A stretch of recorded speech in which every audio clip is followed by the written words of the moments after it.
Afin de concevoir votre outil d'évaluation pédagogique pour la micro-séance, je vous propose un kit de questionnement. En avant-propos, quelques rappels. Évaluer d'un point de vue pédagogique, c'est donc mesurer un écart entre un référé et un référent. C'est comparer une situation actuelle et une situation visée. C'est donc mesurer l'écart entre les apprentissages réalisés et les objectifs pédagogiques. Si évaluer d'un point de vue pédagogique, c'est mesurer l'écart entre les apprentissages réalisés et les objectifs pédagogiques visés, alors les caractéristiques qui composent les objectifs pédagogiques sont les référents, donc les points de repère pour concevoir l'évaluation.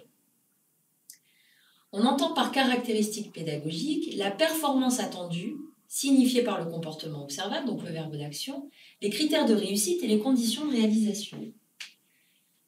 Ce travail sur les caractéristiques de l'objectif pédagogique, vous avez pu les réaliser durant les activités du module 2, où il s'agissait de retrouver, d'identifier si les objectifs pédagogiques proposés répondaient aux 3 caractéristiques, telles que le comportement observable, les conditions de réalisation et les critères de réussite.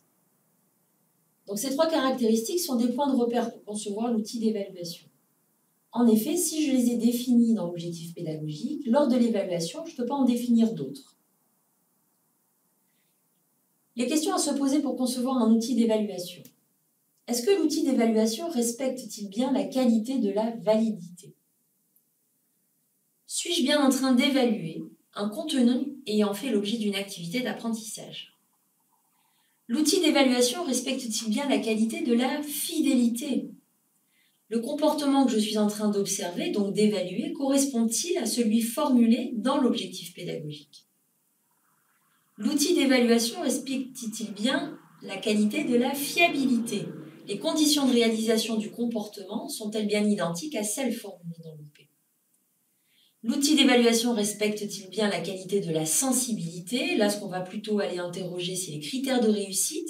Validant ou invalidant la capacité, sont-ils conformes à ceux formulés dans l'objectif pédagogique? L'outil d'évaluation, enfin, respecte-t-il bien la qualité de l'efficience? Quel est le rapport entre les moyens engagés pour concevoir cet outil et son utilisation par les apprenants avec les résultats attendus? Sur une animation d'une demi-heure, si par exemple l'évaluation pédagogique prend 10 minutes, les moyens engagés sont trop importants au regard des résultats attendus. Je vous laisse donc questionner l'outil d'évaluation pédagogique que vous avez conçu ou alors partir de ce questionnement pour pouvoir concevoir votre outil d'évaluation.